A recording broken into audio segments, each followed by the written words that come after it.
Go. Hello and welcome back to the Past Turn podcast from myself, Aaron Francis, and the longer mysterious man, Tom Durrant. Hello. We aim to bring you all the latest Magic Gathering hype spoiler discussions on our very own and sometimes foolish opinions. You're looking very Christmassy over there, Tom. Thank you. It's now officially the festive season. On the 24th of November, so a month from now, we'll be Christmas Eve-ing it up. Exactly. And I thought, why not get them up already? I thought it was a green screen to begin with. I thought it was like one of these in the background here. No, I'll just show you there. Yeah. They are. That's off it. That's real. Lovely. You're going to eat it on camera for us? They've been there for too long. They released a couple of years ago. Lovely. They're raw processed sugar, though, so I'm sure you'll be fine if you did eat one. Probably are, to be honest. Yeah. But yeah, we've got a few things to speak about today, haven't we? So we've got a topic based on Mtgo, Arena, and paper collections, which you're going to kick off with today. So what have you got for us, Tom? Yeah, so Commander Legends is now on Magic Online, Mtgo. So Commander that's Legends, yeah.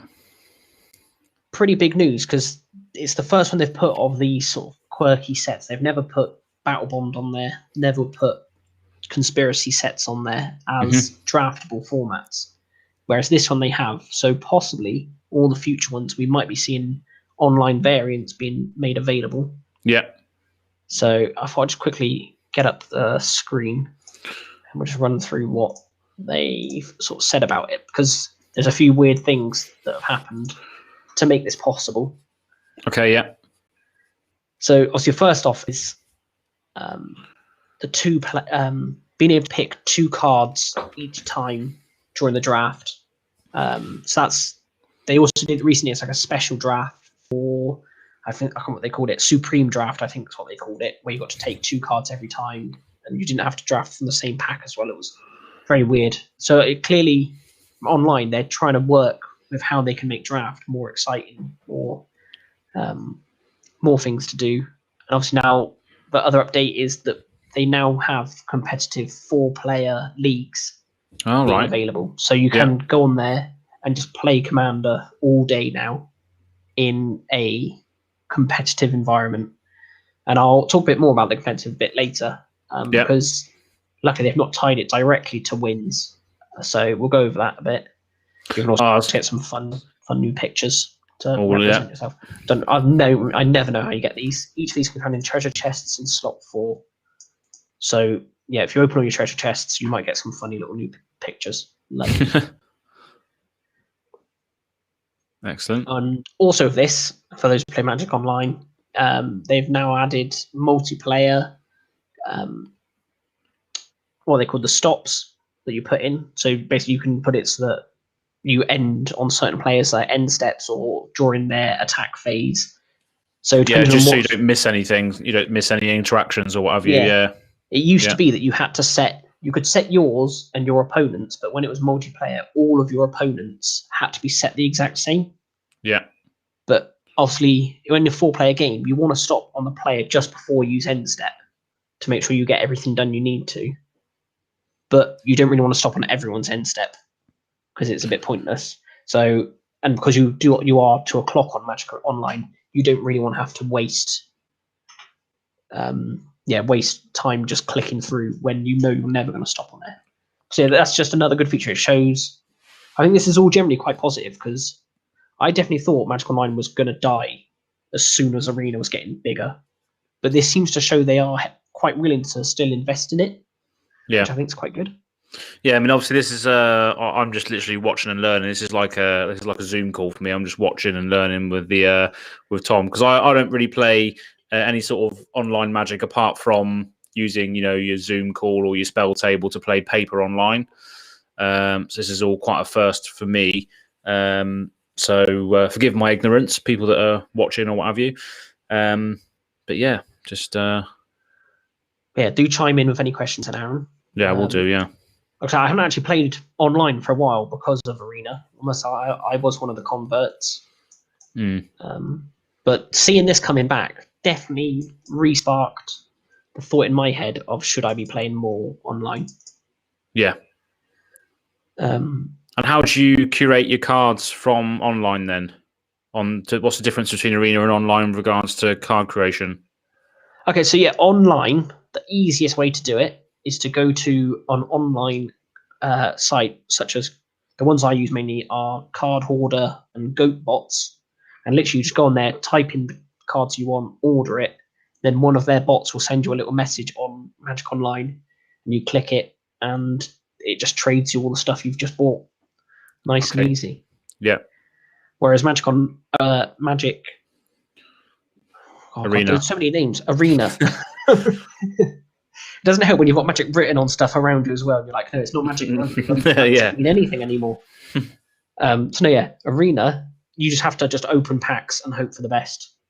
It's in some ways closer to paper because you're just opening packs and hoping that you open the rares you want. Yeah. But at the same time, in real life, you can just go and swap and buy cards off people, and there's no way of doing that on Arena. And that's my big problem with it personally. Yeah. No, I didn't know that either. I didn't know you couldn't buy your singles from the Arena market as such. No. That's a shame. They do have sort of duplicate protection, so you can't get more than 4 of a card. So technically, if you buy 4 times the amount of rares and mythics there are of a set of boosters, so say for example, there's 100 rares and mythics in Zendikar Rising, if you bought 400 packs, you would own the whole set. So there is a finite amount you can buy. It's not like you can be sat there forever just opening the same rare. There is a finite amount you get eventually. And obviously also you can open them from drafts as well. If you open a draft, whatever you open in the draft, you get to keep. And prize pools and what have you, yeah. Yeah. Yeah.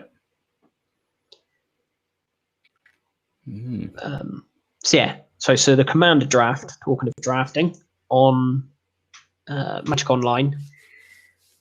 So it's come and you can now join in, do your 2 picks, 2 picks at each turn, and get your full thing.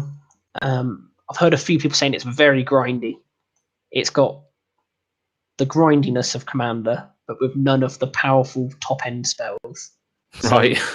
And the fact that packs don't wheel in draft means it's a lot of just hard forcing the deck you want and hope someone else isn't doing the same. Right, yeah.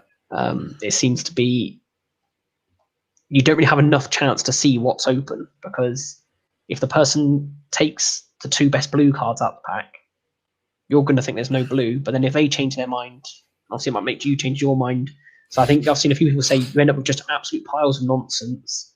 So other people saying they just force 2 colors and just hope they get the commanders eventually. Yeah.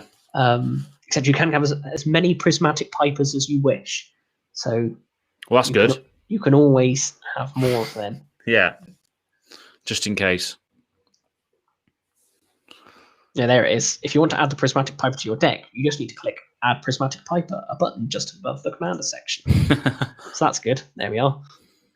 So that's how you keep adding them. There he is. Look, add Prismatic Piper if you absolutely need to. Oh, that's brilliant.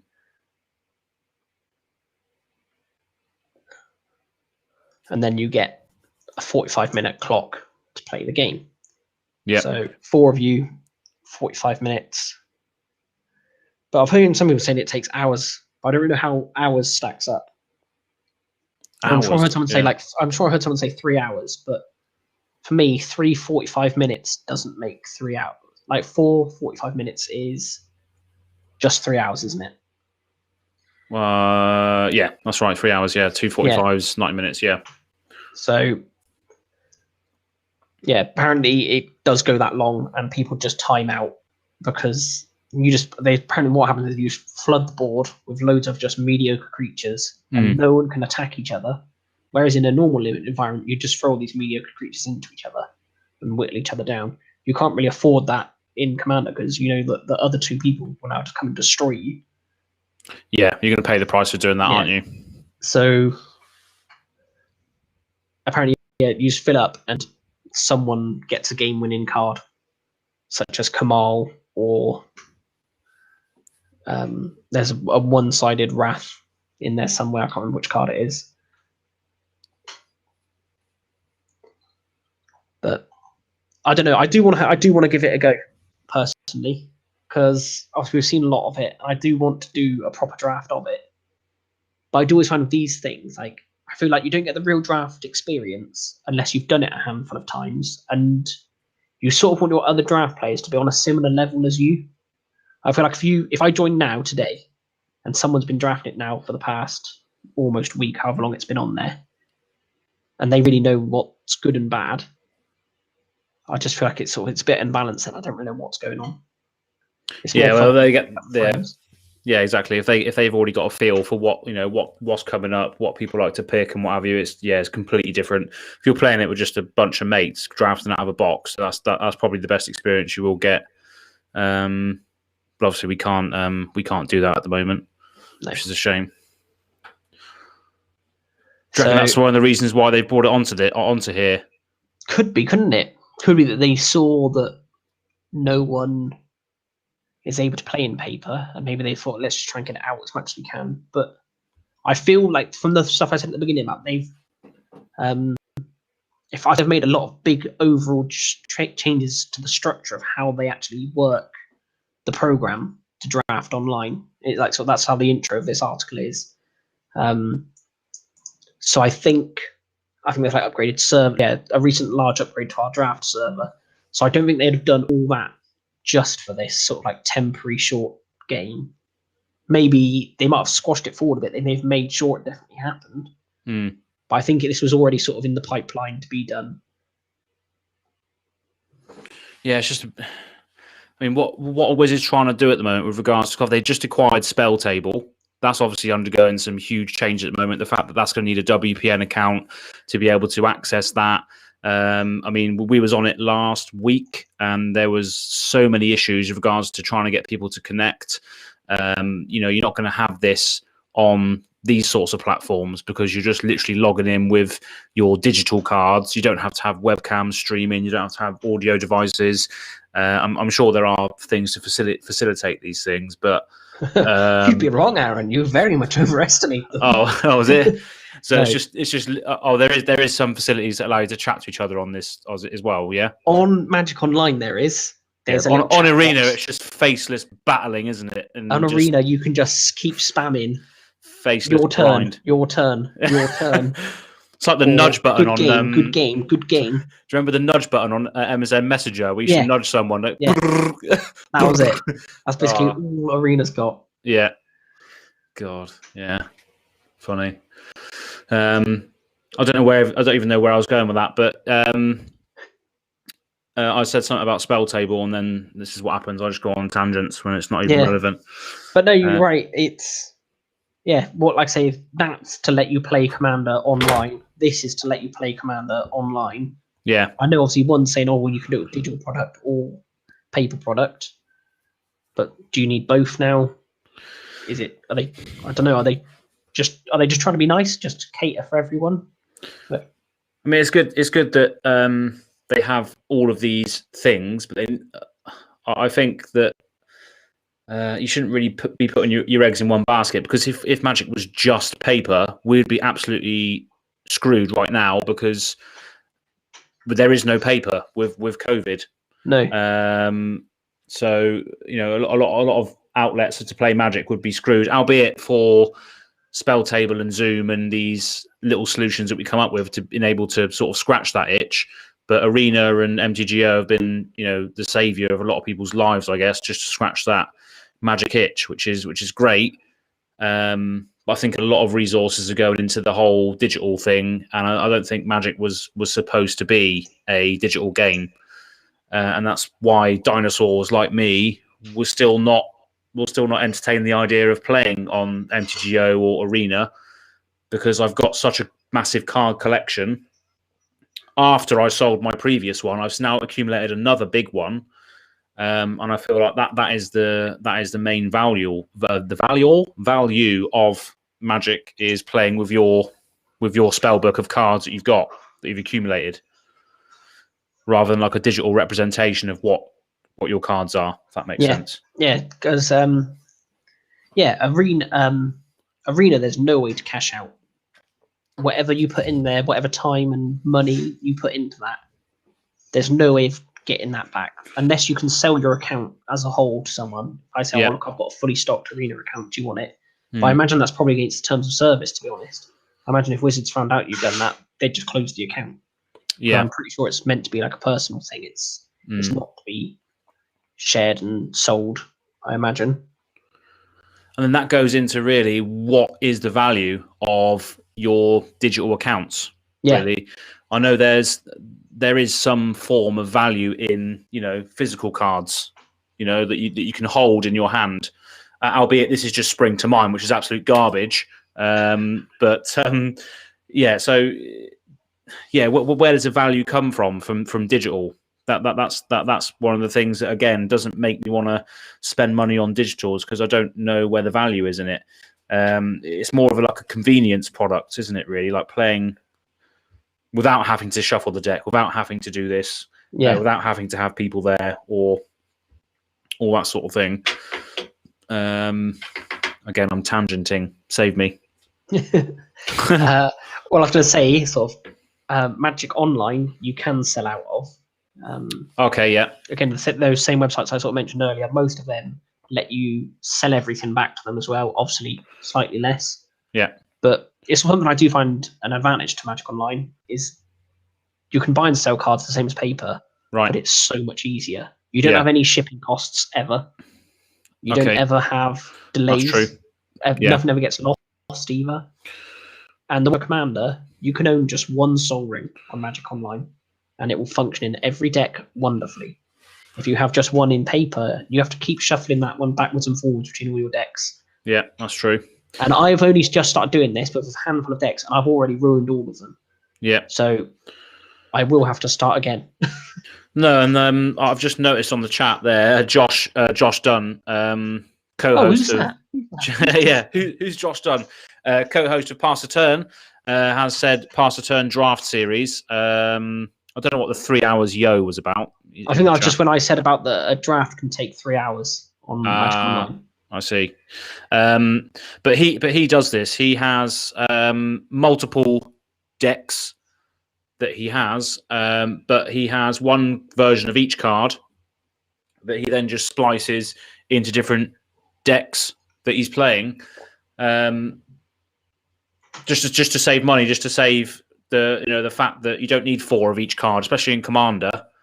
You just need the one version. Whether that's in a different deck or not, you still technically own it. So you might as well just slip it into another one. But some people like to have, I've got 3 decks on show in nice little container, and all of them are fully built. I don't want to have to switch cards in and out of this particular box, which is great for the MTGO point of view, is that you only have to have one and you can just load up the deck list digitally, I guess, because you already own it. Yeah, and it just does all that shuffling for you. Yes, that's a good plus. Obviously, the bookkeeping goes away. So there's obviously loads of pluses and minuses to each hobbycraft as such, as to how we play. I don't know why I'm referencing a conglomerate business, hobbycraft. It's rubbish in there. Yeah, there's loads of ways you can do it. But I think Arena is really just turning into the esport Magic the Gathering, isn't it? Yeah, obviously Wizards made it pretty clear that that's where they want their esports to be. Yeah. All the high level tournaments now are run across it, and it's. I think it's I guess all right for that. It's nice. It looks good. Still, I think a few players still seem to trip over the intricacies of it. Obviously, Magic Online, it's very easy to see the breakdown of steps. Whereas Magic Arena likes to smooth them over for you and make it sort of nice and look good, but occasionally you can just miss stuff. Yeah.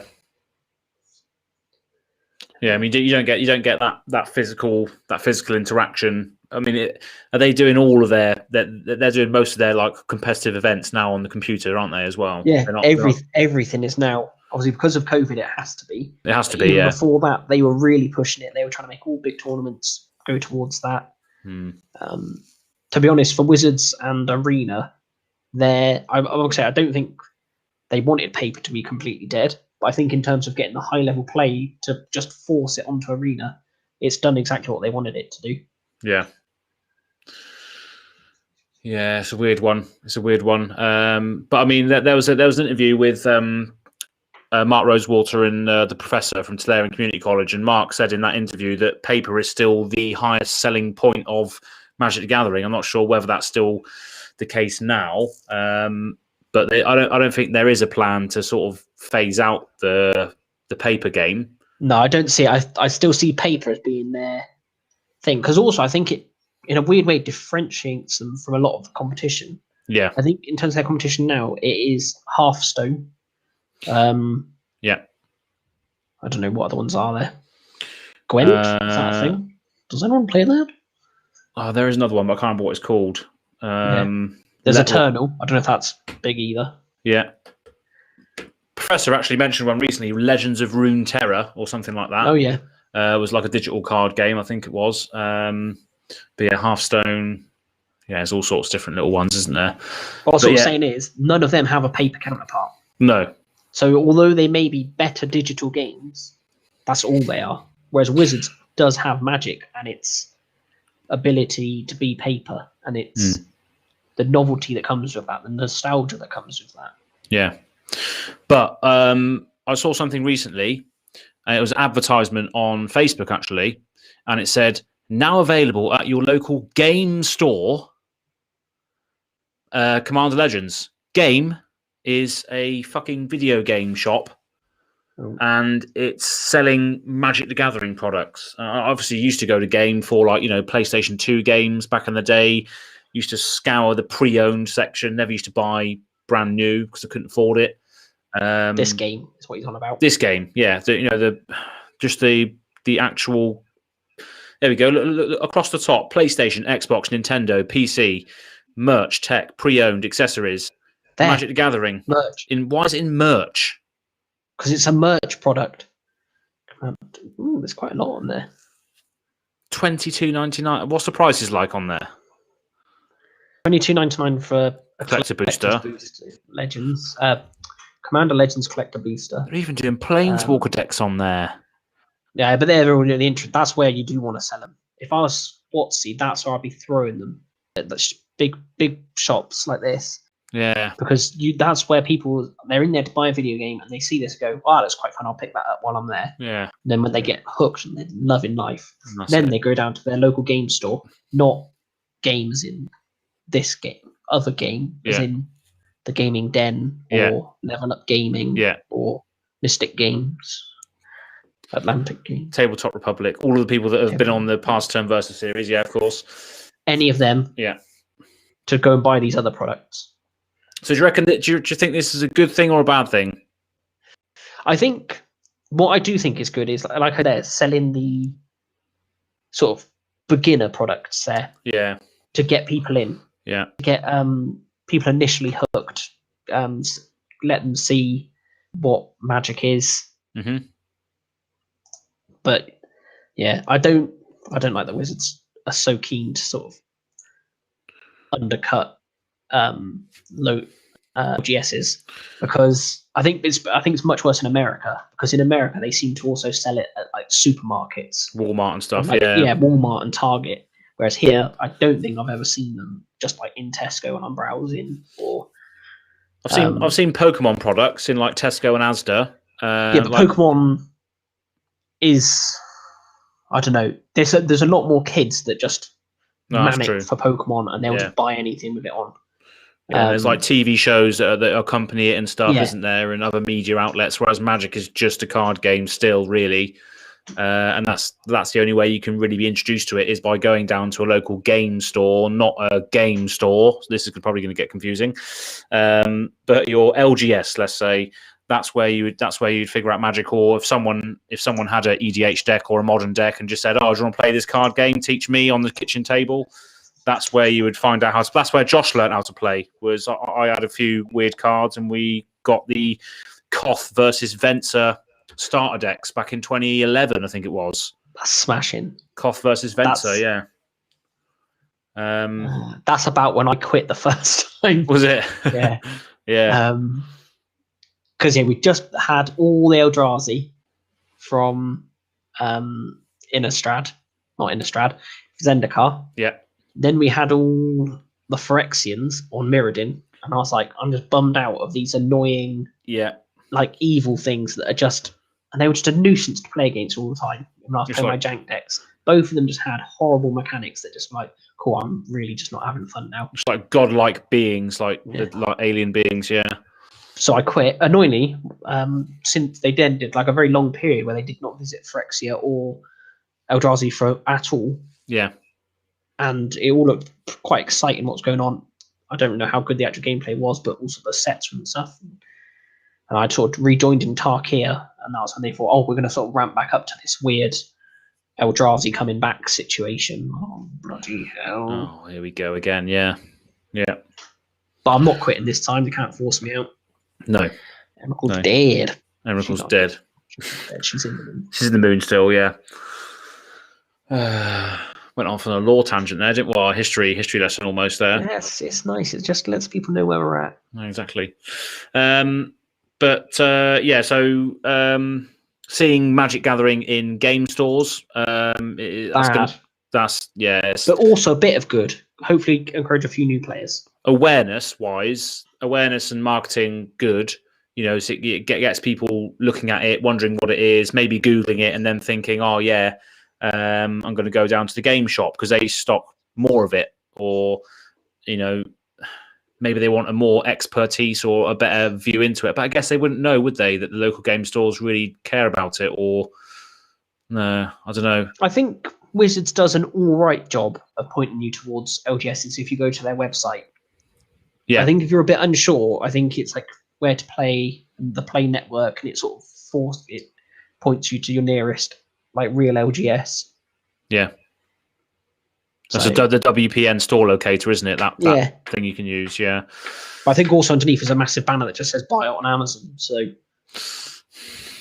yeah, because Jeff Bezos needs more money. Yeah, he's not earning enough. He's not earning enough. No, get on his Magic card game. He needs to get on the Wizards of the Coast train as well.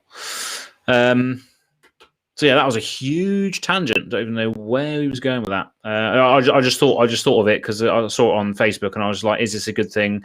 It's good to get the awareness out there." But then, are Magic then bringing in the wrong type of players that just want to play the game for the digital? I mean, when did they start selling? You know, packs that then have holograms in there that you scan and you get the cards that you actually got in the pack, sort of thing. When did they start putting codes on each individual card that you can then redeem on a digital environment? They'll never do that, Aaron. No. They want you to buy it 3 times. 3 times, yeah, that's true. All they want. Yeah. They don't care. They'll give you weird QR codes to get the stupid Planeswalker decks. Don't care. Nobody wants those. If you want anything good, you're buying that 3 times, Aaron, and you need 4 copies of that card. So you best buy it 12 times. 3 times? What's 3 times then? Oh, paper, online, and arena. Oh, okay. Oh, yeah, of course, yeah, because online and arena aren't the same, are they? They're not. Not the same collections. It's not an interchangeable collection. You must buy them.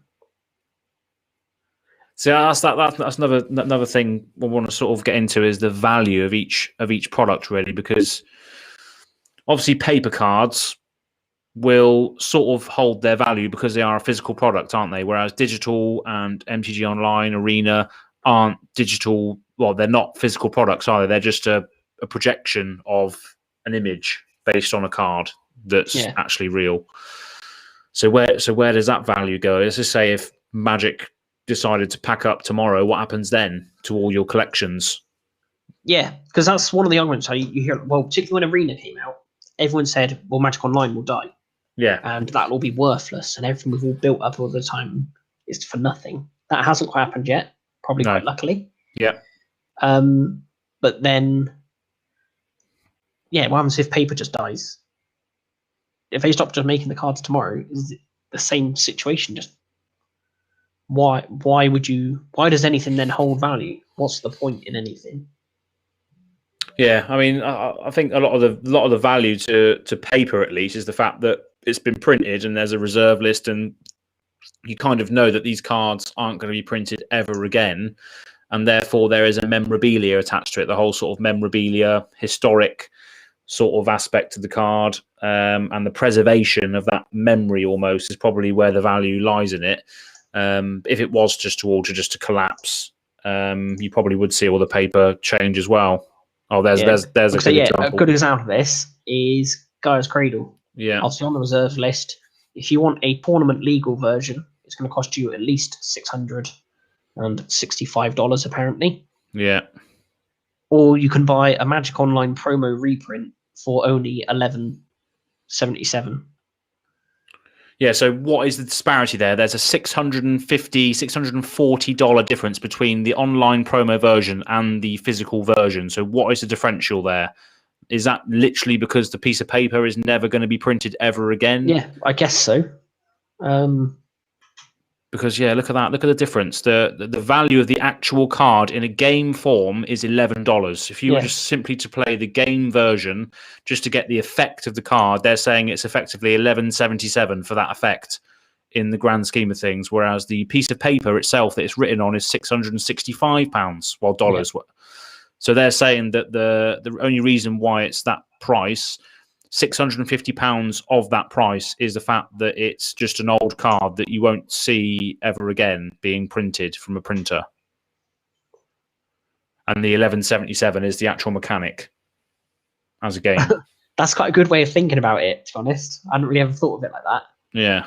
What happens about the times when a card's more expensive online? Is there even a comparison for that? I'm sure there is. I'm sure I've something more expensive in digital form. So this, if I look at let's say EDH Rec. On EDH Rec, if people aren't aware, it's the best site for our videos show up on there, which is great. But EDH Rec's great for building commander decks. It's got all of the commanders, the recommended cards for the commanders, and it shows you the price on there. So you've got a card, I think it's Card Kingdom price, and you've also got a TIX price.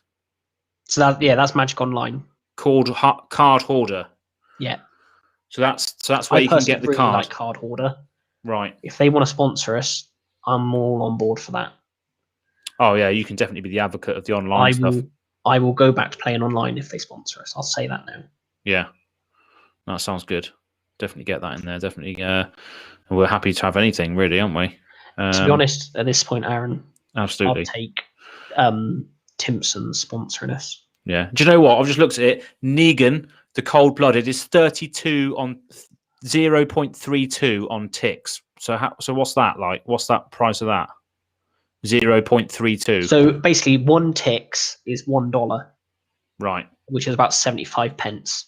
That's the way I work mine out usually when I'm doing whether or not I want to buy anything. Yeah. Let's look. Well, here we go. Here's a example. Can you share your screen, Aaron? Let me show that then. How do I do this? Share I thought then people can see what you're saying. Sorry. Application. If not, I can get it up. No, your entire screen. You see me now? Yeah. Cool. Oh, you vanished. I vanished? Yeah, your green screen is just green. Well, so you can't see me? No. I don't know where you are. What on earth? What on earth is going on there? Wait, but if I click. Sorry for this momentary lapse in the podcast. Oh, no. Here we go. I'm crazy. But anyway, yeah, no, you're back in. Sorry, everyone, about that. I don't know what's going on there. Have fun. Going 3 layers deep here in the inception of the stream. So here's an example of we've got Card Kingdom. Omnath Locus of Creation is $13.99, but on MTGO it's $14.20 ticks. So Omnath is actually more expensive on MTGO than it is in physical form. So yeah, so I reckon the reason for that is because everyone now plays on Arena for their sort of standard and stuff. Obviously, the most cards get into formats via the draft. So I think everyone's now drafting on Arena. So all the cards are going on there. No one's actually opening any of the packs on Magic Online to get these. Right. Oh, I see. So people are basically having to just open boosters, which is obviously, as we know, an inefficient way of getting the cards you want. So I think that's what causes them to be more. I found a few more. Yeah. Go back onto your screen. So Ren and 6 costs $50 but 70 ticks. Force of Navigation is $40 but 80 ticks. And Uro is $35 but 75 ticks.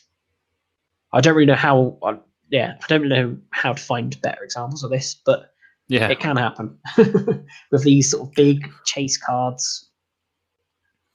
That's weird, isn't it? It's just like modern. It's just like even when we're speaking about it, we're still referring to these things as cards, but they're not. They're just abominations. Abominations of Gadools. Yeah, which is if anyone understood that reference, an abomination of Gadool is a morph card. So a rubbish one, I might add, that I used to run in Kadena just because it was a morph. Yeah, I don't know what I was saying now. I'm just thinking of the morph deck because I know someone in the Discord wanted to build a morph deck the other day. Andy. Was it Andy? I think it might have been.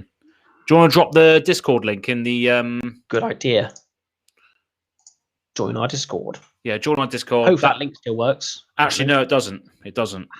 That's a very old link. So let me just grab the new one. So I have come to realise that our Discord links, they do expire within a certain amount of time. So, so what I'm going to try and do is just grab a link now that anybody can use at any time. So let me just try and grab that for you now. What was you talking about before that? I can't remember. Basically, while you're looking at it, I'll go back to something I was talking about. Remember I said Commander Legends draft, it doesn't matter if you win. Right. So... spotlight that again, because I know in sort of when this used to happen, when we used to have events or like commander leagues and what have you, there used to be not only prizes, well, not prizes, but not the points for winning games. There used to be points for having a certain creature type out, or a certain. Well, there's certain little goals that you had to hit, or little achievements that you unlock to get more points. Yeah, it was people used to, and obviously it was very customizable depending on your play group. Like sort of like play a spell with a mana cost over a certain amount, or do something like have certain planeswalkers out, or ultimate in planeswalkers. So they've sort of tried to bring that in a bit, but without. Because the one problem I do feel that is if you look down the list and you can see, okay, if I ultimate a planeswalker twice, I get 100 points. So I'll make sure I get a planeswalker that's easy to ultimate twice. Tick. I'll do this. Tick. And you can just make a deck that you know. It doesn't really matter if I can just do these 7 things that are worth loads of points, and you're still gaming the system a bit, and it's a bit boring. Yeah. So their way of fixing it is basically, it's called voting. So you get 1 vote if you win the match, but then obviously all the players in the game get to vote for one of the opposition players that they think played the best. Maybe they did something interesting. Maybe you just vote for the winner because you think they won. But you basically, it's up to you. It's down to you. You choose who wins. Yeah. And then your prizes are based on how many votes you get at the end. Okay, yeah. So you're building a deck not only to obviously do a good job, but also to be fun to play against and with as well. Exactly. I don't really know how this is working in practice. Maybe everyone is just voting the person that wins because they think, well done, you've won. Yeah. I imagine it's probably the opposite, to be honest. I reckon people being salty. It's like, well, you've won, you're not getting my vote. I'll just give it to someone else. Yeah. So I imagine it's probably weirdly better to come second in a game of Commander Legends draft. Because I imagine other people are like, oh, you came second, you can have the vote. Because the winner doesn't deserve it, because no one likes a winner. No. But I think it just encourages you to, make interactive decks that are fun for people to witness and be a part of as well, rather than just building a degenerate mass land destruction deck. Just making it fun for everyone is what's going to get you votes, and that's how to win friends and influence people. Bless you. Did you hear that or not? No, I just saw you. Oh, good. I tried to. Now the fact that I've mentioned that it happened at all. Oh, sorry, you've now sent me the link. Yeah, so I sent you the Discord link. So that link is an eternal format link, so you can use it whenever you want. Anybody who's watching now or in the future, you can join our Discord where we will be organising games, normally on a Thursday night, where all of our members congregate on Spell Table or Zoom. I think it's 4 games that we're going to record for online shows. If we do end up releasing it, it's probably going to be on Zoom. Others will be hosted on Spell Table just because Zoom's more stable as to connections. But yeah, just keep an eye on Spell Table though, because that might perk up. It might perk up. Wizards buying it and stuff. It might get some more features, because at the moment I do love its features. Yeah, the fact that you can zoom in on cards and things, and it tracks your life totals and everything for you. Yeah, it's very easy to read. Yeah. So I'm very keen on that becoming the best one again. I just want them to be stable, and then I'm happy. No, I think last week when we played, it was fairly unstable. I'm not sure whether that was because they were then changing all the servers to then having to you had to apparently require a WPN account and all that sort of stuff. So maybe they were just messing around with some stuff behind the scenes that was causing issues. But yeah, it was switch over day we were trying to play, wasn't it? So yeah, I think it was. Yeah, we were really at the wrong place, wrong time, sort of thing. Yeah. So tangent yet again, but yeah, we'll organise games on there. So go and check out the link that Tom's just posted, and yeah, we'll be able to get you in on our little group, our little meta, and it's good to see that evolve every day, because obviously I've played yourself and Josh for 10 years now, and yeah, we need to see some different decks, different people playing. So it's quite interesting. Yeah, we hate Josh. I mean, I've played with him for 10 years. Now, wow, it must have been played with you for like nearly 3 years now. Yeah, we're getting sick of each other. Yeah. I can't remember what the first deck was that you brought along to that Commander night. It must have probably been allies or Chainer. Probably allies. Yeah, I think it might have been. They would have been my trying to impress people. Yeah, and it was a 5-player game as well, wasn't it? We first played a 5-player game. Was it 5-player? No, not the very first one. Was it not? No, we played a 4, and then I think someone joined us after that for a 5. Oh yeah. Up in Firestorm Games. That's it. Yeah. Which we have reached out to, but they just don't really seem keen to play Magic. I think they're more sort of war games and X-Wing and stuff. So I think they're more specialised to that area. Because I mean, I know the Firestorm Games in Cardiff is just a huge hall full of tables and stuff. Very much like Tabletop Republic, but on a different level, like entirely. It's got like a bar. It's got everything apparently. So maybe we'll visit that one day. Maybe it's just a little trip. But yeah, when everything gets back to normal, I'm sure we'll experience it at one point. Memories, eh? Memories. When it all began. So finally, Aaron, how much would you be willing to pay to play the great format that is Command Legends Draft? So think of how much free booster packs is, plus your enjoyment factor. What online or just generally? I'm going to go either, Aaron. But the answer is online, but we'll go either. But for the sake of it being you, we'll say it's paper, and we'll see if it translates. All right, well, I normally partake in pre-releases, which are obviously your sealed pool. You get like a little 6-pack box, and then you just play with the cards that you get from that. And that's normally around £25-30. So I'd probably say around about the same. I'd be willing to pay on just a day out experience like that, I'd say. Well, I'd say you'd get ripped off in most draft halls then. Right. But it's not that far. I was just sort of joking. What goes down? Yeah, online, it's 20 ticks to play. So like I said, it's about 75p a ticks. So £15 to draft your Commander Legends.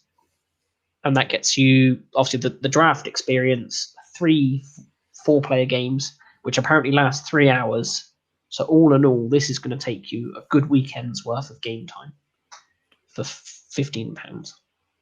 £15, and you get all that time. All that time, but apparently it's very slow, grindy, annoying time. So right.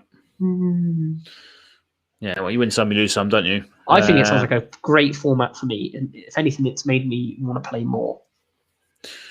I like Throne of Eldraine, and I'm willing to do it again. Yeah, I mean, I've never done it. So ideally, I want to experience it for real rather than do it online. I agree. I think it'd be so much better if we could get hold of a box and just wait until that's the main problem. Getting hold of a box and then waiting until enough people are with you to draft. Yeah. Rather than just being like, oh, I've drafted it all. And how many do you need for it? So it's 8 players, so 3 packs each. Yeah. And that's why they sell them in boxes of 24. Right. Okay. Yeah. Oh, Mikhail on the chat is saying he's saving a box for real life. You have a lot more, I don't know what the word is, patience than anyone else I know.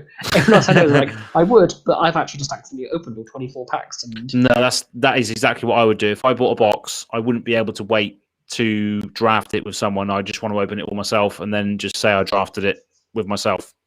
Yeah. Mike. His name's Mike.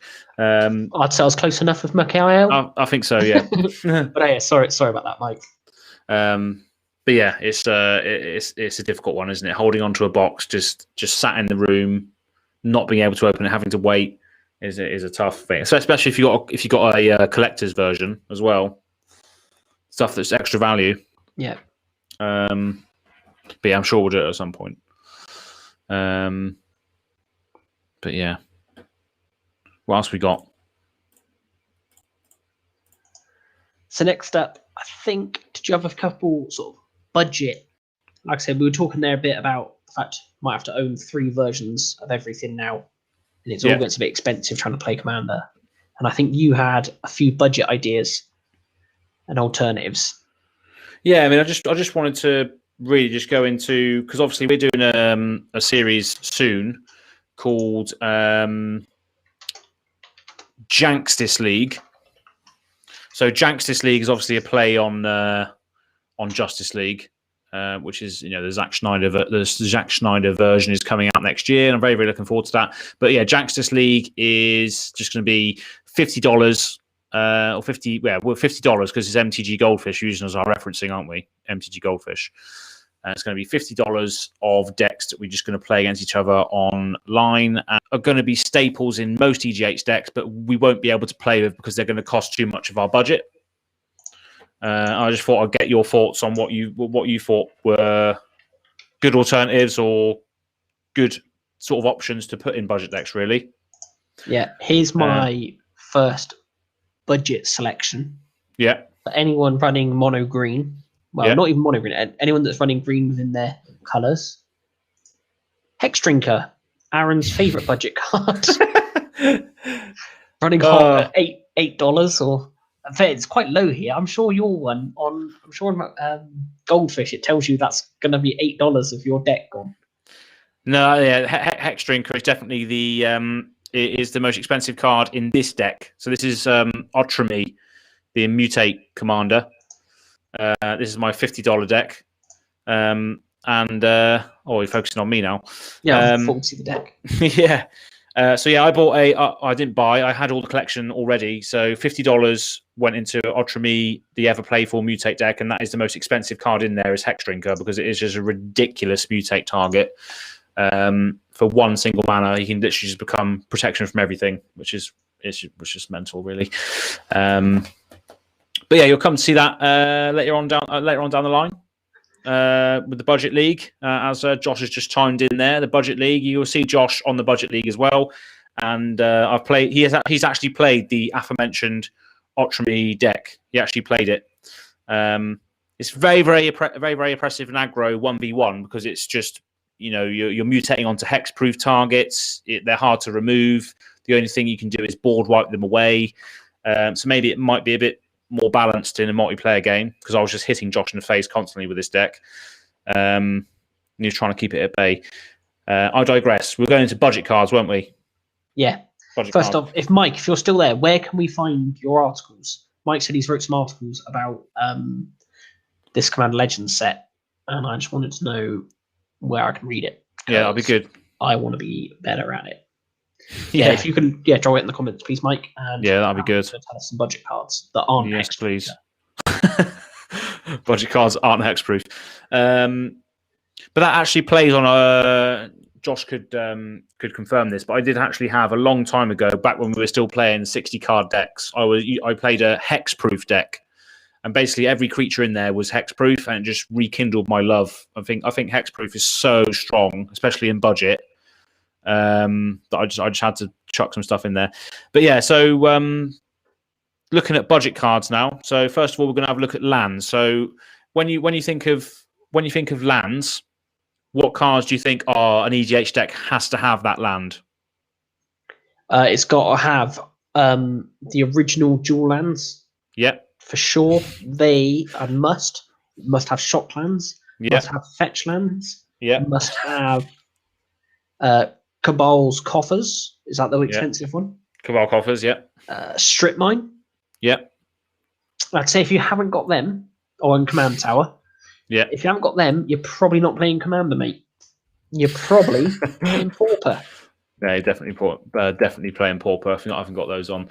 But just straight away, from the stuff you mentioned there, Cabal Coffers.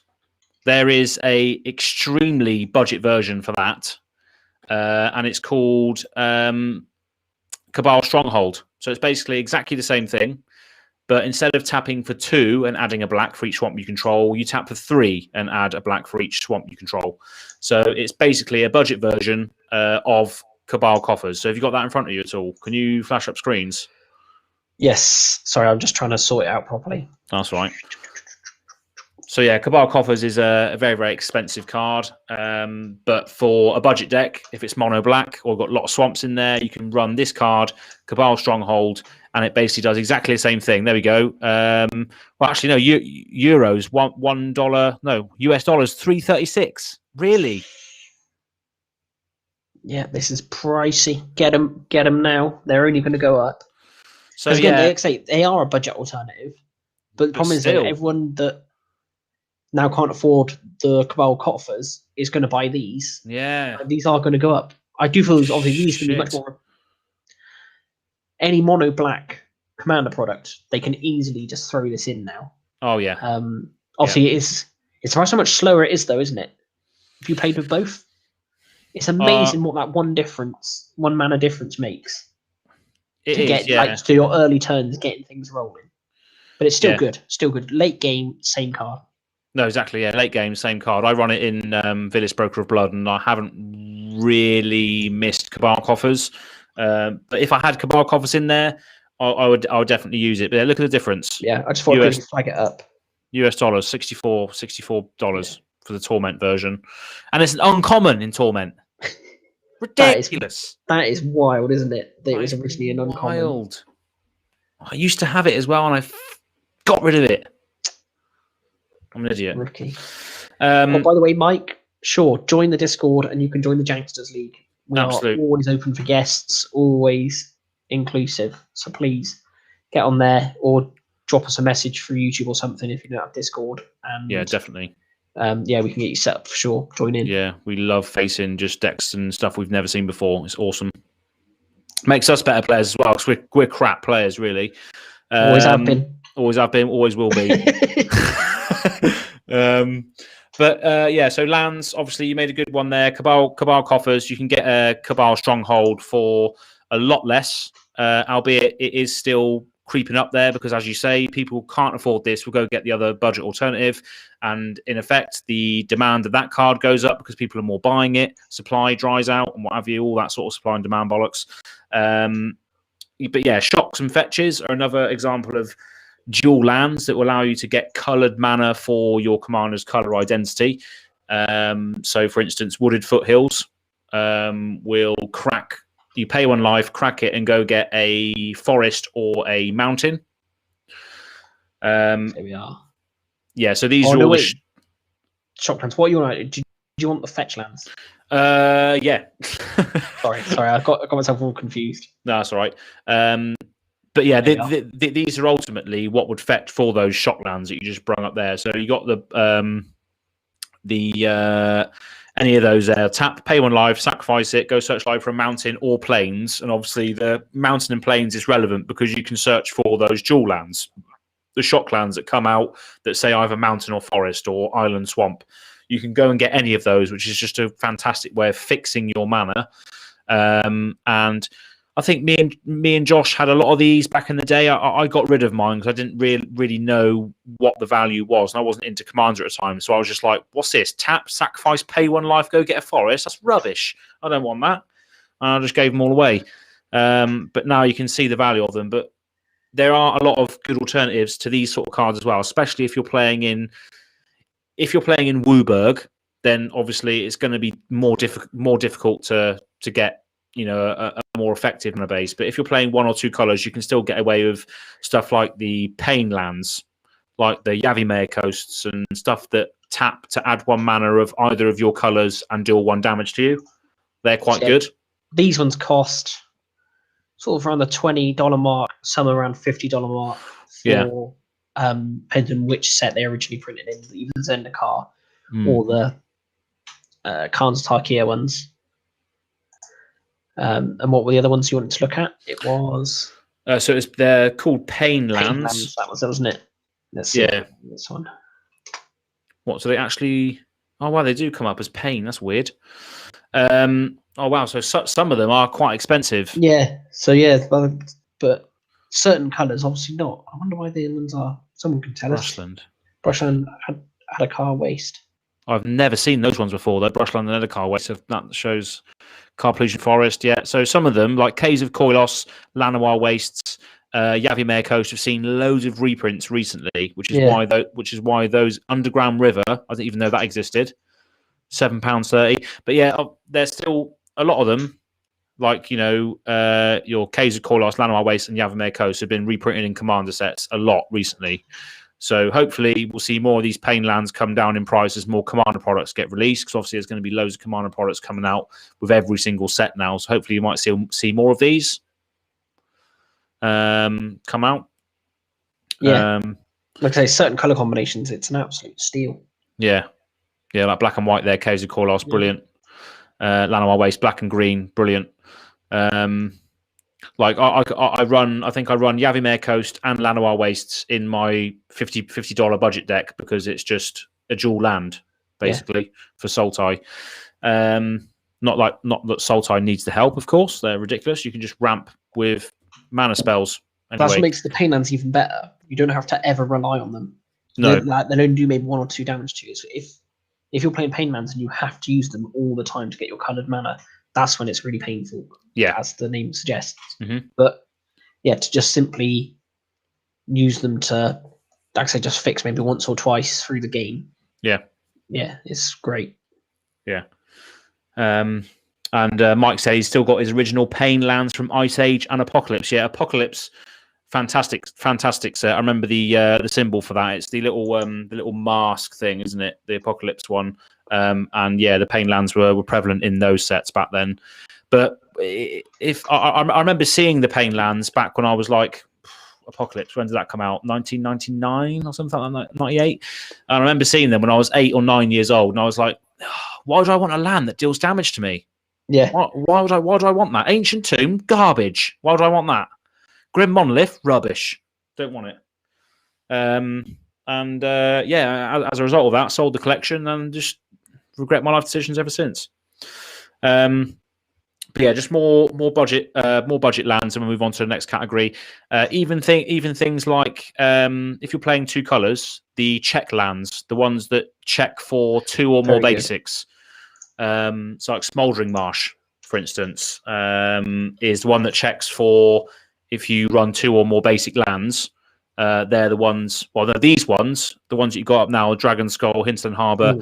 They're a little bit more expensive because you can check for the colours. So Clifftop Retreat will check for a plains or an island. No, it won't. I'm talking garbage. That's the white and red one. But they only check for one. They check for either. Whereas the Smouldering Marsh checks for it enters the battlefield tapped unless you control 2 or more basic lands. So it cares about the amount of basics you control. There we go. And it's a swamp mountain, which is good because obviously you can fetch it with your aforementioned fetches, or you can fetch it with a Farseek. For instance, a Farseek will allow you to go get a swamp or mountain, I believe. So yeah, those ones are quite good as well if you've got the basics, and they're quite cheap. Again, though, look at the ticks price, 0.02. Yeah, because the disparity. Easy. Yeah. And Mike has also said the cycling lands are also quite good as well. Yeah, but they are good. There's quite a few of them as well, especially the dual-coloured ones, like the Sheltered Thicket, I think, from a Monquette. Was it a Monquette or was it something else? I think it was, because there was a massive cycling theme in a Monquette, wasn't there? Yeah. But yeah, I just made a little point on my notes as well that even the enter the battlefield tapped, gain you a life are still quite good in the early game. But you don't want to be drawing them basically on turn 3 or 4 because it just slows you right down. But if you're running any sort of tap lands now, you probably run them as 5% of your mana base for it to not slow you down. And I do feel if you're running maybe only 2 colours, basics are fine. Oh yeah. I do feel like, so I think when you go down to narrow colours, very rarely do you end up getting particularly one colour screw. No. And it takes very little mitigation to try and avoid it. Yeah. So yeah, sometimes in my sort of 2 colour decks, I sort of throw in all the like tap land, anything, guild gates, anything in there, just thinking, well, there's not many of them, so just put them all in. And then I'm playing, I'm like, every turn, I'm like, oh, I'm a turn behind because my lands are tapped. And I just think I'll take them all out, replace them with basics, and the deck just runs smoother. Well, yeah, in 2 and 3 colours, you'll probably basics only, especially if you run it. Well, we're going to the next category now, which is ramp. So obviously, mana fixing and lands, sort of bleed over into ramp here. So your staples in ramp are obviously Mana Vault, Mana Crypt, Soul Ring, Arcane Signet, and any other 2 mana spell that will ramp you on that sort of one. There we go, ridiculous. So yeah, the cheapest you're getting that one's $40. Yeah, but weirdly, €17. There's one problem with Magic, isn't it? You just, all these, there's always something that just throws it out and like, oh well, that's not actually that much when you look at it. This one very specific took place here. Yeah, maybe it's euros, but maybe there's an Italian printing or like a Spanish. Exactly, yeah. And it would probably be damaged as heck. Hello, Great White Shork. Thanks for joining the chat. And yes, the tri-lands from Ikoria are very, very good alternatives to have in your deck, but they are still quite expensive to run in. We're speaking about, if you missed it, we are speaking about $50 budget decks now, because we're going to be running a jank sort of show where we play $50 decks. So what's an Ikoria tri-land normally work out to be, Tom? Can you see that on there? Yeah, I just had a quick look to see what that cheap Mana Vault was, and it is French. A French one. French, only good condition. Right. This is it. There we are. That's the very card you'd be buying for your $17. I wouldn't mind that, though. I wouldn't mind a Arc de Demande in my deck, to be honest. What was I meant to be looking at? The Triomes, wasn't it? Yeah, Triome, yeah. So how much do these cost? Because these are. Also, I guess them being in standard keeps the price a little bit higher at the moment. That's the thing. They enter tapped. So you probably. I looked at running the Zagoth Trio in the aforementioned budget Ultrami deck, but it's $7, which is 12% of my budget, and you can't use it. It's unusable, and it enters tapped, so it's rubbish in $50 decks. Although I would use it in the non-budget version, I would definitely use it because you can then cycle it away for a card, replace itself, and if you drop it on the first turn, fantastic. Now, something that's also comparable to this is your Opulent Palace. So Opulent Palace does exactly the same thing. Enters tapped, taps for Sultai, but it doesn't have the cycling on there. So Opulent Palace is that sort of version of that. But we were talking about ramp next, weren't we? So yeah, Mana Vault, Mana Crypt, Soul Ring, Arcane Signet. Those are the staples, aren't they? In that category. So Arcane Signet has come down a bit now, hasn't it? Well, yeah, it's because it's getting reprinted every single. That was wild for a while, wasn't it? Oh yeah, it was like 15 quid or something, wasn't it? But I'm very glad because again, there's one of the things we said. It has become a staple of every deck. Basically, every deck should run this next to their Soul Ring. The only ones that maybe wouldn't be a mono color deck, but even then, if you're playing mono red, I'd probably quite happily take a 2 mana rock. Yeah. So yeah, in budget decks, you could easily run 3-drop artifacts like Darksteel Ingot is a classic. Any of these 2-drop artifacts are going to be in your more optimized decks, but in your budget decks, you can get away with running 3 cost artifacts probably that tap for mana. Yeah, again, you're 1 turn behind. Yeah, there is a cost to it. But that's a really nice thing about doing a budget league is if everyone's playing to the same sort of similar constrictions. Is that a word? Have I said that right? Yeah, constrictions. Yeah. So yeah, it means everyone's slowed down by that turn as well. No, exactly. And just lets everyone just sort of grind it out a bit more. Yeah. No, they're definitely more grindier, interactive games where there's a lot of combat and a lot of things are just determined by grinding it out instead. Mike said regular signets are cheap enough. And yes, you probably could put your signets in a budget deck, especially if you're in Boros or Izzet or other things that don't have your green cards that are going to get into now. If you're running green decks, which I probably will be at some point, you've got your Cultivates and Kodama's Reaches that are available on your 3-drop mana. Talismans are also good. Yeah, that's true. How much are they though? That one's a lot. I don't know why. Why is that one so expensive? The Dimir I guess again it's because Blue Black just doesn't have access to. So therefore, everybody wants it, don't they? Yeah, that's the issue. Unless it's just not been print quite as much. It's not been printed in this newer no Modern Horizons set either. It must be one of the older, more original ones. Yeah. Of course, these are awesome little talismans up here. So I don't know what they're doing. Untap target permanent. Only use this ability when a blue spell is successfully cast. And only once for each blue spell cast. So yeah, pick them up while they're cheap, guys, because they're going to rock it. Oh, don't listen to him. But yeah, those talismans are very good. These ones, the top ones. No, not those ones. The bottom ones. No, Talisman, the board game. No. No. So yeah, they're pretty good. If you can get one of those ones there that are budget and within your budget deck restrictions and your colours, then brilliant. If you're running Dimir, then obviously you got more issues because everybody wants it in Dimir, and therefore it goes up. Another good way of ramping is Mana Dorks on a budget.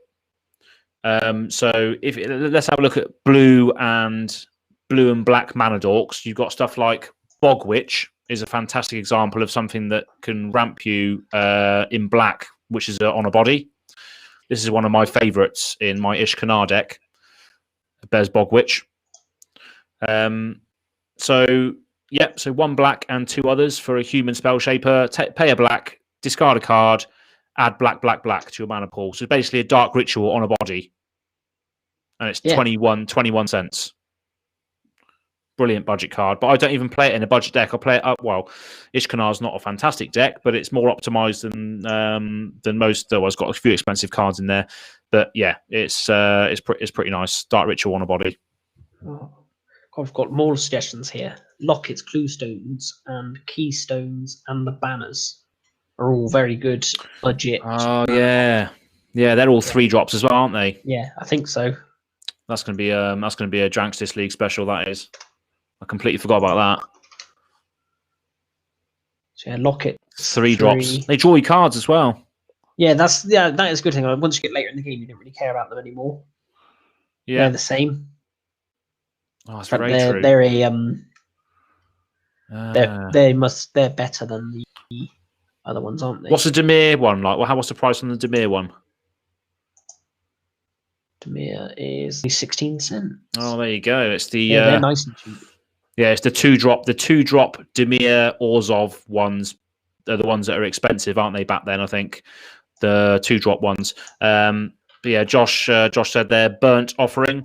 That is a fantastic card in budget for generating loads of mana.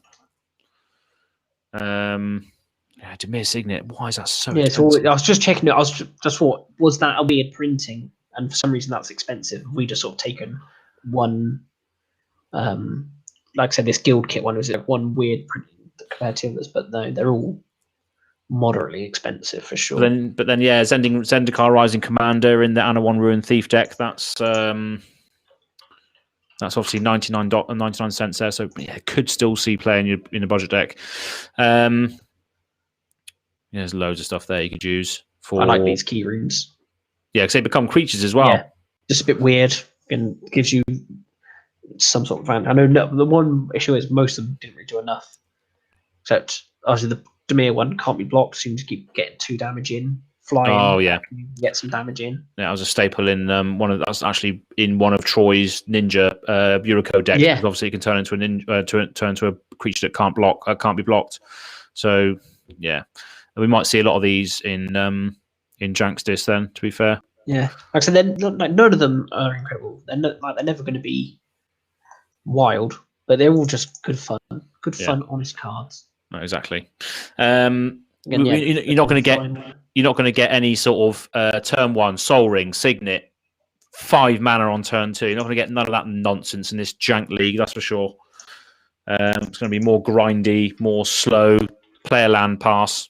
We'll see how long it is until we get bored of it. Yeah, no, it's the sort of budget leagues. They always sound really good fun. Like so, you break it down, it sounds like such a good laugh. And I just know that after we do it for 5 weeks, like I'm just longing to play Soul Ring and just get this over and done with now.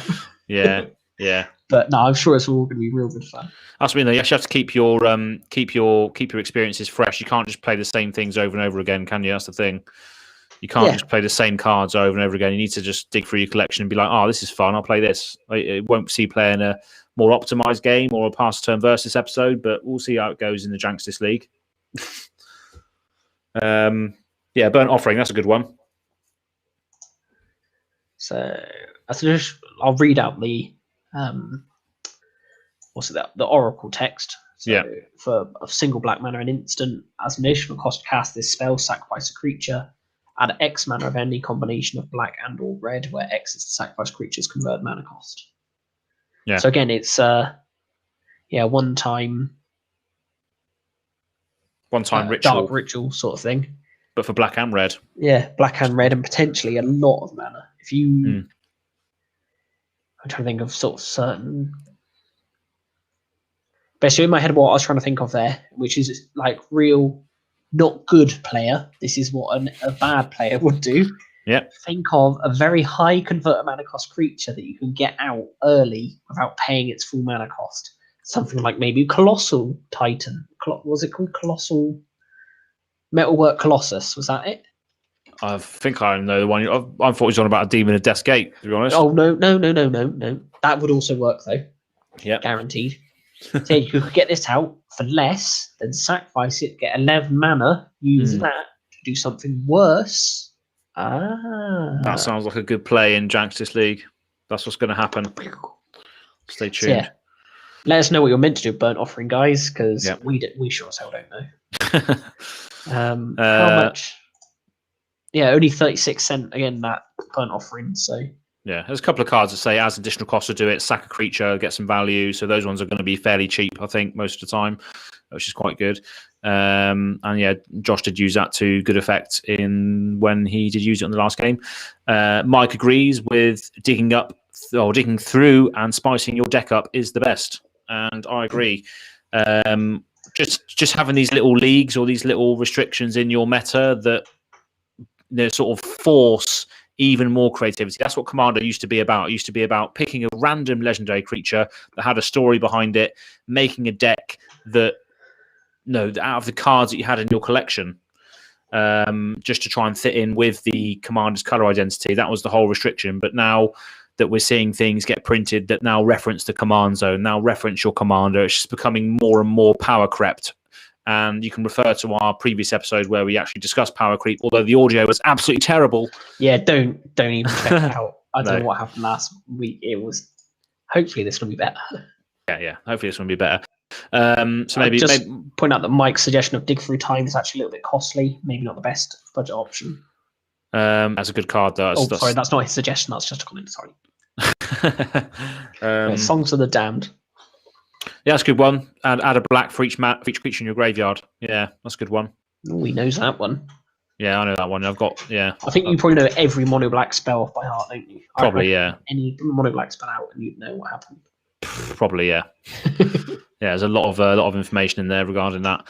That was Mana Ramp. So obviously, I did go into Dorks briefly, so I went into Bogwitch. But there's another card I want to mention that I used to play all the time back in the day, where fetching basic lands into play tapped wasn't even a thing. And this card was called Mtgo Elder. This is one of my favourite mana dorks ever. Back in the day, look at this dude. Ooh. Yeah, it ramps for 2. Yeah, so it's 1/2, so it can block the little things in the early game and still be there to tap to add mana. The only problem with obviously mana dorks of this stature is that obviously they can just get killed straight away by a removal spell or something like that, or a board wipe or a pyroclasm or something. And then you've effectively just wasted a turn because you've played this, you haven't ramped yet, and then your insect druid is dead to fire, basically. Sends a strong message. Yeah, exactly. They're obviously flawed nowadays because you'd rather just play Cultivate or Kodama's Reach off of this mana now, wouldn't you? Unless, of course, you do have an insect tribal deck, which might even appear on Janxis League as well, where this guy is fantastic. Yeah. And yeah, Mike says it's still all about that. Don't let people decide what you have to play. Absolutely. Yeah. That's why we come up with these weird little interactions where we can just say Findorn Elder again. Yeah. Fantastic card. Findorn Elder tapped for double green, I believe. Exactly the same mana cost. Type that in. Findorn Elder. Used to be like a picture of a bloke grabbing a tree. Not that one. There's like a picture of a bloke grabbing a tree. It's got to be. Where is it? It's got to be on there somewhere. There it is. That's one I remember. 7th edition. To be able to speak to the trees, but it's truly wondrous to be able to listen to them. Oh, fantastic card. Yeah, again, exactly the same, basically. It's a 1/1, tap to add double green, but yeah, classic elf there, just communing with the trees. But yeah, mana dorks, another good way to ramp in budget decks. Next, we have the removal category. So I know this will probably go on for a little bit longer than anticipated because we're getting some good suggestions. But removal, what would you think of as prime time removal, Tom? Classic lightning bolt. Yep. What else? Mass removal, cyclonic rift. No, just a single target removal. Single target removal for now. Yeah. So I don't know, what is there. Sword to plowshares. What's the other mono white one? I can see it. I cannot think of it. 5 seconds to answer. Mono white. I don't play mono white. No, that's true. You don't. Path to Exile. Of course, that's the one I'm in. Path to Exile, Swords to Plowshares. Probably what white is known for is just that instant speed, exile a creature. The opponent gets some sort of quote unquote benefit from the creature just being removed from existence. So some of the most played removal spells: Path to Exile, Swords to Plowshares. Another one which is, well, to be fair, you probably could find. Well, probably not actually. It's a $2 card on EDH Rec. What I'm looking at, so that's 10% of you. Well, no, that's no. $2.50. I don't even know what that is. About 5%. Show us what you're looking at. I'm just trying to work out the percentages of how much a $2 card would be in a $50 deck. Probably about 4%. 4%. Yeah. My maths is there. You go. That's why. Yeah, I completely forgot what I was going to say. But yeah, so you could probably use it, but 4% of your budget on one removal spell probably isn't worth it in this sort of format. And another one which is very, very expensive is Assassin's Trophy. Oh God. Yes. So Assassin's Trophy. This is a black and a green. And it's when it decides to load. My computer is very slow. $13.99. So destroy target permanent and opponent controls. Its controller may search their library for a basic land and put it onto the battlefield and shuffle the library. So yeah, destroy permanent for 2 mana is pretty ridiculous. But that's hence why it would be a lot of your budget. Yeah, it is so versatile, so cheap, so efficient.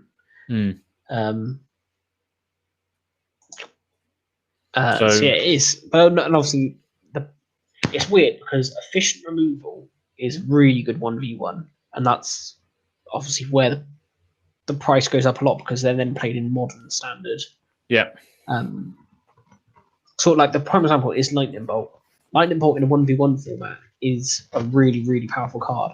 Lightning Bolt in Commander, not really that good. Like it will take out something for this, but in sort of standard game, it would deal with most things. Up to the late game. Yeah, and there's a couple of good replacements for things that just destroy things. And there's you got in black now you've got Feed the Swarm. So a fantastic removal spell in black that we never thought would exist in black. So it's 1 black and 1 other for a sorcery. Destroy target creature or enchantment an opponent controls. You lose life equal to that permanent's converted mana cost. So I know it's not Assassin's Trophy. It's not destroy any permanent.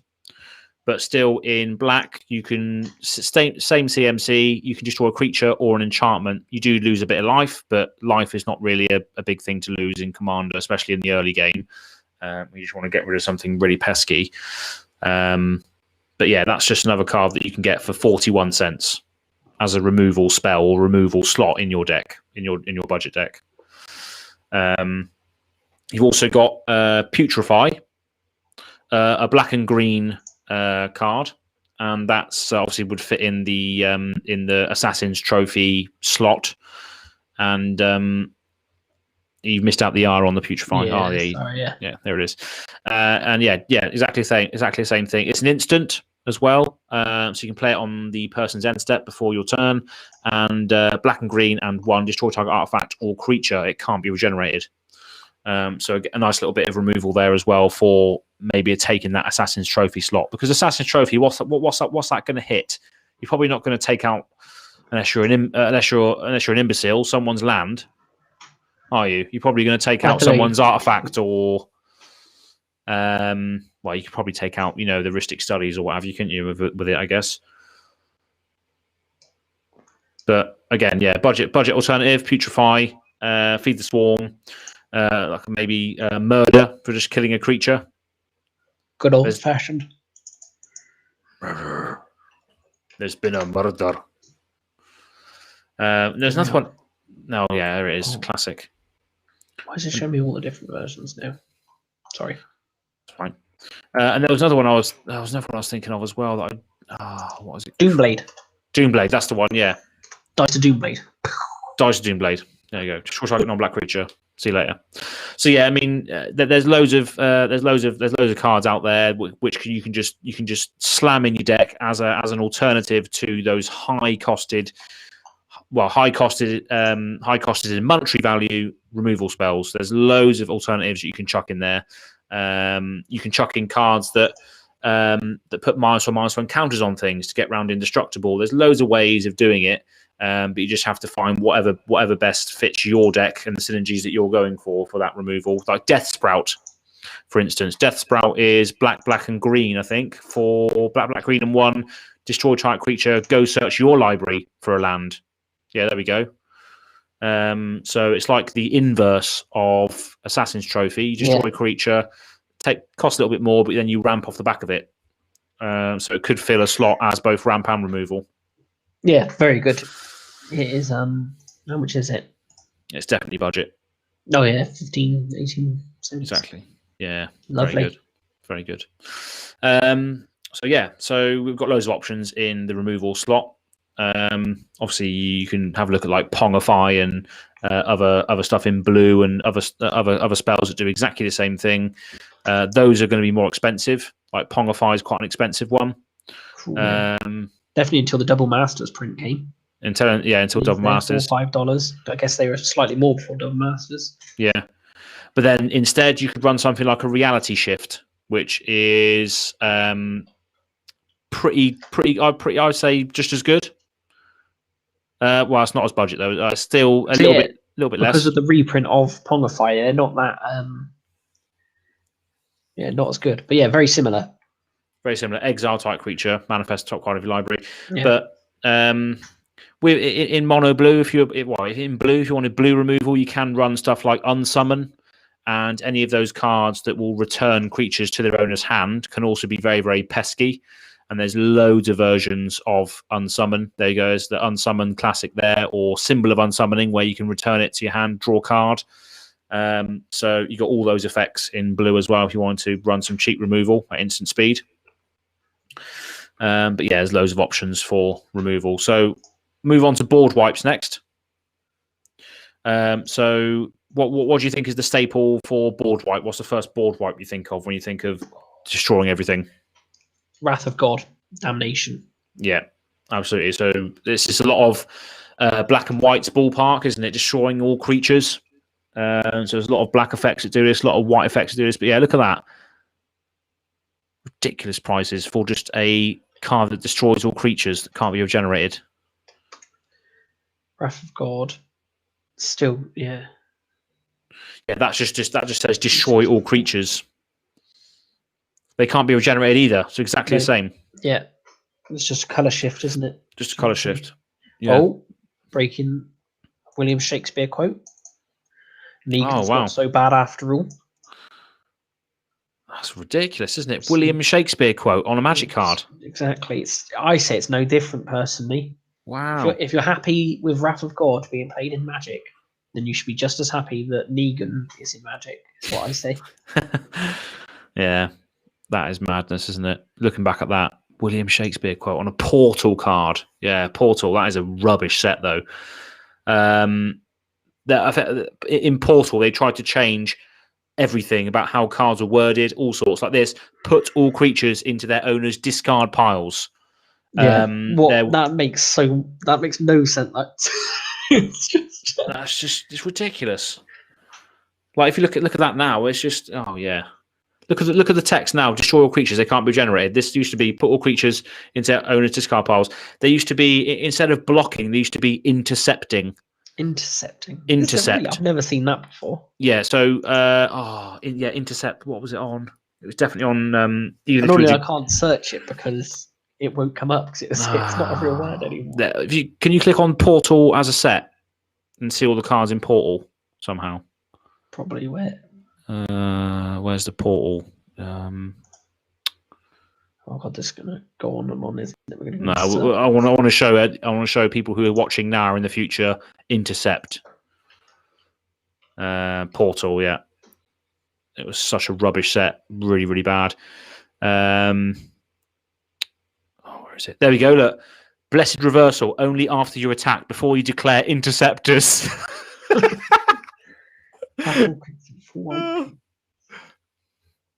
It's ridiculous. Before you declare interceptors, it's like good old Armageddon here. Destroy your lands. This includes your lands, just in case you didn't know. Oh, fair. They do have the new the line that separates flavor text from rules text. Yeah, which is obviously on new cards. That's true. But there we go. Look, oh, miserable of happy. Is this the end of this new glorious world? John Milton from Paradise Lost. See, that's Portal was really Portal was poor. That's what it was. It should be called Portal. It should be called Portal because it was so poor, rubbish. I remember playing this set. It was just really bad. It just all the block text just looked awful. Really did. Wall of Swords, can't attack. Yeah, rubbish. Anyway, we digress massively. I think we should just talk about Portal or for the rest of the Sylvan Tutor, $60. $60. Nah, that's ridiculous. Search your deck for a summon creature. That's madness. What they used to say. Sorry, yeah. So going back onto board wipes, obviously you got Damnation, Damnation, Wrath of God, like Blasphemous Act, all of these cards that are staples for board wipes in many different colours. There are a few alternatives, like we recently got Nev Renewal, Urborg Tyrant, so you could obviously run the Nev disc. That's a good board wipe for artifacts, creatures, and enchantments, and I believe that's fairly budget. Oh, I don't know how you spell it. Nevin, yeah. The new one. The new one's very budget. If you pick it up that low. Yeah. I mean, the prices as represented on these on Scryfall probably isn't the. No, I'd always find it's quite hard to get them. It's quite hard. It's not nice to get a nice little ballpark figure, but if you go on to like Liliana Market, for instance, where people just sell their cards for really, really cheap because they just want to get rid of them, you will find that Nev's discs will go on there for very, very cheap. And a lot of people's cards will you'll find a lot of bargains on there. So let's have a look at Nev's disc on Liliana Market. Just click on any of them and then just click on view all prints. And the cheapest one on there is 40p. So I bought from Ian Bruford a couple of times, actually. He's raking it in. But yeah, so this is quite a good, if you're from the UK at least, this is a good indication of where you can get these cheap budget alternatives from. The only issue with Liliana Market is if one of your sellers doesn't have one of your cards, you're trying to buy a bulk order, it's not good for that because you have to pay postage on each individual seller. So if you're looking just for one card at a time that you might want to get a really, really good deal on, it's good for having a look. If you're looking to buy in bulk, I wouldn't recommend it because you have to pay postage on each seller. So yeah, Nev's disc, and then Gaze of Granite is another great board wipe which you can get for really cheap. So it's a classic Golgari card. It used to be featured in a lot of pre-con. I like to say pre-con. I remember seeing it in Lord Windgrace deck for the very first time. There we go. Command 2018 is where I saw it first. But originally printed in Dragon's Maze because obviously that's one of the Gorgons from the Dragon's Maze. Was it Sisters of Stone Death? Maybe one of those ones. Yeah. That is all another commander I wanted to build for a long time. Could probably see its appearance in Janxis League. But yeah, destroy each non-land permanent, convert mana cost X or less. So it's a selective board wipe as well as being a budget card. It's quite nice.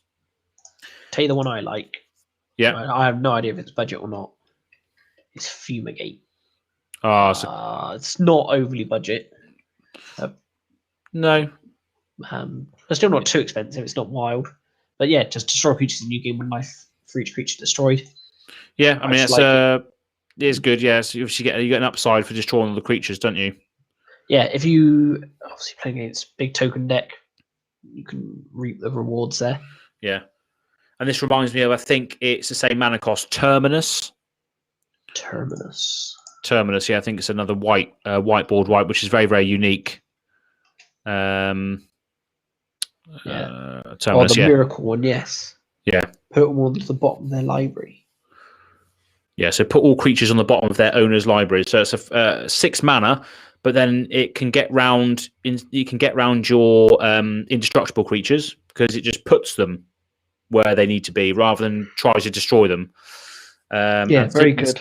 Similar to that, Great White Shawk has just commented about how about Mutilate. So Mutilate is a great card for mono black. It actually will be in the Villis Broker of Blood deck for a good board wipe.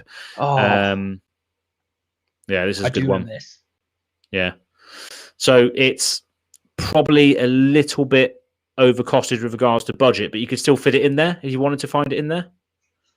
What is it, like $1?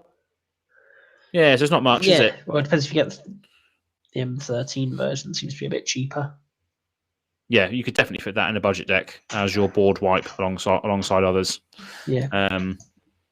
Again, these are the really good ones. You have to just sort of find things that are niche. I've said this is really good in a mono black deck. Not good if you're playing a multitude of colours, and that's obviously why the price isn't so much, because it's not so versatile. Yeah. But in those decks, it's near enough the same. Yeah. So yeah, it's all about finding what cards work within your deck that you're building. As you rightly said there, if you don't have a mono black deck for each swamp you control, it's not going to be very good, is it? So yeah, exactly that. And the last category I want to go on to is card draw.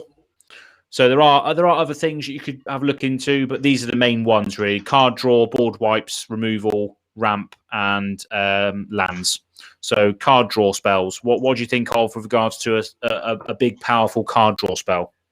I like Pull from Tomorrow. I have no idea if that's budget or not, or expensive. Oh, that is definitely budget. I love Pull from Tomorrow. I don't know why. It's an instant as well, isn't it? Probably. Yeah, it was in Calamax, I think. Yeah, instant, draw X cards. It's not really that budget, actually, Aaron. Oh, Jesus, no. Bloody dollars. Why is that? Weirdly, really cheap on the Euros. That's weird. If you don't mind running your Spanish, Italian, French cards, you can get some of these cards for absolute steals. Obviously, I did that for one standard deck, and I realised what a mistake I'd made. Yeah, I bought. Yeah, Fumigate was one of them. Yeah, I had a Foreign Scarab God. Again, that's really not good when you've got just a wall of text that you have to turn, and you're not good enough to remember. Quite a lot of text on Scarab God as well. Especially this, like the weird thing that it does to zombies. You get to scry or something. It's the bit that everyone always forgets. Scarab God, yeah, get him up. Get him up. Not budget, I'm sure. No, Troy tried to build a deck on it, but he just didn't really enjoy it for whatever reason. That's it. At the beginning of your upkeep, each opponent loses its X life, and you scry X over the zombies you control. Because everyone just cares about the next bit. Exiling creatures make 4/4 zombie copies. Yeah, lovely. No, that's brilliant. That is brilliant. And what I love about all these gods is I tried to build a Scorpion God deck once, and I've even got the playmat. If anybody's watching now or in the future, you will see that I've got a Scorpion God playmat because I tried to build a Scorpion God deck, and that's the one that cares about -1 counters. Yeah. So just type him in there. I would love to see his face again, even though I'm staring at him now. There he is. Look.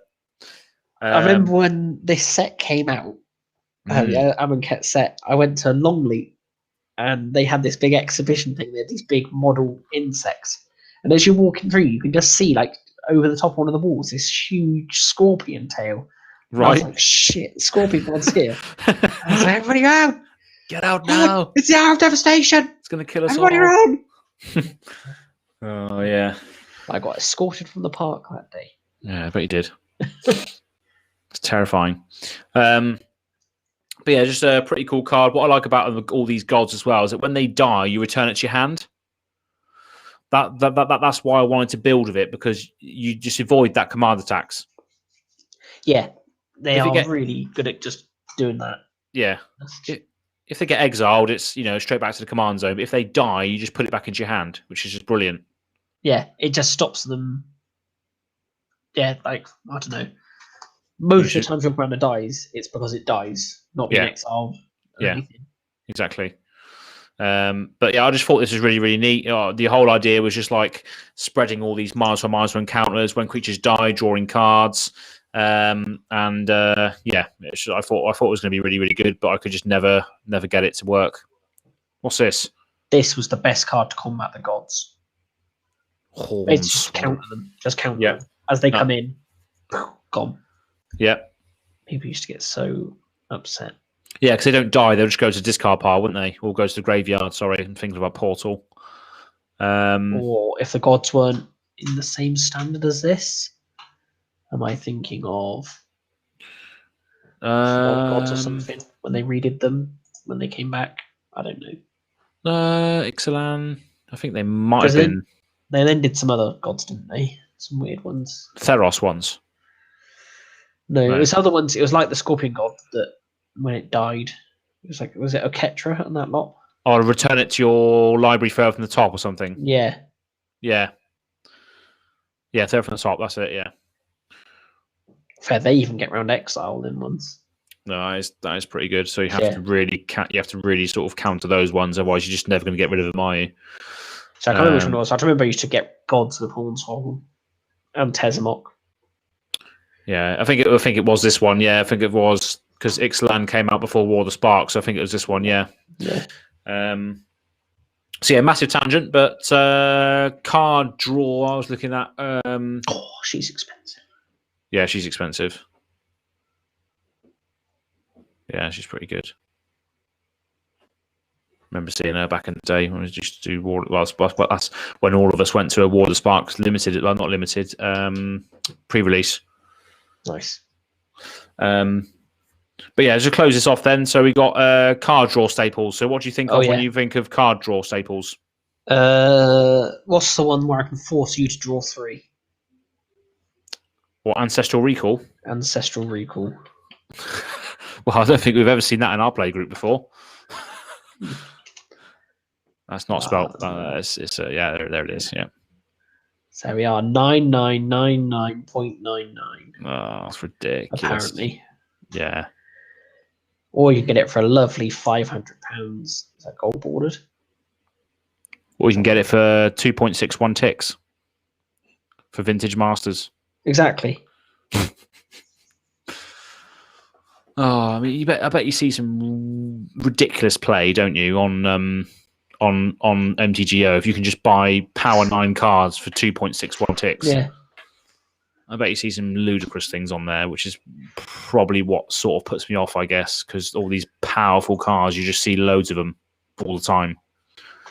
Yeah, I don't really know. I've not played sort of the Commander scene on there, so I don't know whether or not it is just full up with powerfully aggressive tier decks or people just throwing nonsense together because they want to have some fun. Yeah. I don't really know where the sort of land is. No.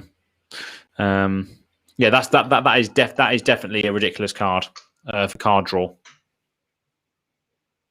I'm sure for some reason I thought he used to be very expensive on online. I don't know. Maybe I've got that wrong anyway. Vol Smasher, yeah, absolute classic. Have you got some good budget alternatives to card draw then, rather than my Ancestral Recall? I insist on running. Yeah, well, I was thinking along the lines of obviously the card draw spells that we see a lot of in Commander that aren't necessarily budget. You stuff like Phyrexian Arena, Sylvan Library. So yeah, Phyrexian Arena is definitely not budget. No, that's getting $10. That's a lot of our budget in a $50 budget. But there are other cards, depending on your play style, there are cards that will get you these extra cards each turn, like Colossal Majesty, for instance. Colossal Majesty, if you control a creature with power 3 or greater, or is it 4 or greater, you draw a card at the beginning of the upkeep. I'm sure we'll find out. Yeah, 4 or greater, draw a card. So it's not very comparable in the sense of Phyrexian Arena, because Phyrexian Arena just gives you the card with no clause, but there are all these clauses, especially in green, where you care about your creature's power to draw extra cards. Yeah. And there's loads of others as well that will just allow you to draw cards. Not so much in white and red, because white and red has that issue. But let's have a look. Beginning of your upkeep, there's loads of them. Like another way of drawing cards in black is just having those demons that say at the beginning of your upkeep, draw a card, lose a life. I think there's a Phyrexian Arena on a stick actually in Bloodgift Demon. Arguel's Bloodfast, it's a good one. Not sure whether that's budget or not though. To be fair, but there's loads of alternatives which will allow you to draw cards. There's Daryl. Indulgent Tormentor is a good one. If you're looking at black, Lifecraft is Bestry, another good one if you're looking at green decks. Yeah, you'd have to pay 1 more mana for each of them, but 1 mana draw a card is pretty good rate, I'd say. Yeah, in green as well. Yeah, it's pretty good. But yeah, there's a lot of alternatives in green because there's a lot of cards that say whenever you cast a creature, draw a card. Whenever you do this, draw a card. Primal Empathy is similar to Colossal Majesty. If you scroll down a little bit more, you've got other cards like Smothering Abomination. Whenever you sack a creature, draw a card. So there are loads of options out there for budget versions. That Smothering Abomination is probably not very expensive, but again, you just have to sort of figure out what is your deck trying to do, and then just search for that on Scryfall or on your Gatherer's Magic thing for sacrifice creatures or creatures with power of 4 or greater, and you will be able to find cards that will ultimately help you for your strategy on a budget. And that's the beauty of Commander. What the Commander always wanted to be was just building a deck on restrictions rather than a deck just based on pure power. Just getting to a stage now where we just want to. A lot of people just want to build Commander decks with the most expensive cards just to whip on somebody else, but it's still very much kitchen table Magic format. And I think this is building these budget decks has just sort of opened the door again for more creativity, I think. Yeah, I agree. It's good fun to just stretch. And obviously the nice thing about it being budget is you can go and splash a bit of money on it because it is only a bit. Exactly. To do these decks, and could be cards that you end up using more in other decks, but so ultimately it doesn't matter if it is just this one little deck, bit of fun. It's not. I don't know if we've made up like, oh, this is a new fun league we're doing, but you're gonna have to spend like £500 building the deck. It's like, okay, cool, I'm not doing that. No, exactly, yeah, and a lot of us will have just collections that we've accumulated for a year or two, or sometimes 10 years or so. But a lot of us will have these collections where, if we are running a budget league, a lot of those cards will still be relevant that we can just pull out of our collections from the commons or uncommons that we've got, because they will still serve a purpose for the format. Well, not the format, but the restrictions that we're putting on ourselves. We'll still be able to find relevant cards for that, I think. Yeah, it's good. Nice. I know I've got too many shoeboxes. Yeah, I've got IKEA shelves full of them. It's not shoeboxes anymore. I did get real storage boxes for it now. Did you? So yeah. Oh, nice. I need to do the same, really. What, the actual card holders with like the slots for each for? Yeah, so it's 5,000 card. Yeah, I need to get one of those white things. Yeah, they're good. Really good. The only problem is they are surprisingly deep. They do not fit on any shelves. On how deep they are. Yeah. Which I didn't really think through. Maybe it would be better to get maybe just singles or doubles. Yeah. So they're sort of long and thin. You can sort of stack them sort of lengthways across. It's just they do stick out a lot. Like I've gone to put them in lots. I'll put them in that drawer. That'd be all right. No, it doesn't fit there. Oh, because they're too long for the actual unit. Yeah. They're just so sort of big and square. Yeah. And obviously most shelves aren't that deep, really. No. Try and put stuff on them like that. No, that's true. I'm just looking at mine now, and you're probably right. Yeah, if it's really, really long, it's not going to fit, is it? No, shoeboxes will do for now, but then maybe that's another podcast topic for another day. What's your storage solution? accessories and stuff for Magic. I think that's the professor's bag, really. But I want send us just a picture of just cards just all over the floor. All over the floor. This is it. This is how I live. This is how I live. I'm trying to rummage through like a little mouse, just trying to find them. Oh, what a nightmare that would be. There has to be some sort of structure. I need to find something what I'm looking for. I've got all cards in like color categorized block boxes. Yeah, yours is pretty decent. When we're coming over and need to sort of find something, it's normally not too long. Yeah. Well, it's been a good one. A lot of discussion in that, and covered off basically what we want to speak about today, which is good. If you're listening to this on Spotify, you don't know of the YouTube channel, make sure you go and like and subscribe over there. Hit the little bell notification if you want to be notified of any future videos or any topics that we've been discussing today, such as the Janksters League.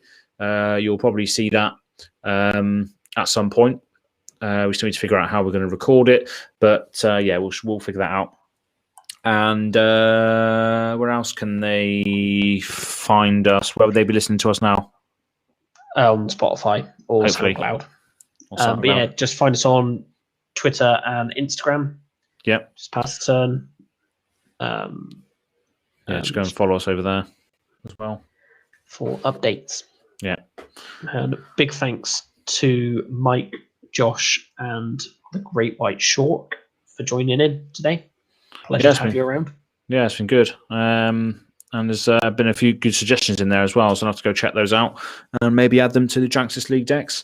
Thank you very much for tuning in, and we will see you sometime next week to do it all over again. Merry Christmas. Not yet, Tom. It's actually Christmas Eve.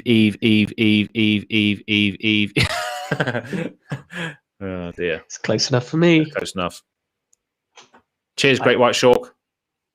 She said, peace out, dudes. Oh, yeah, cheers.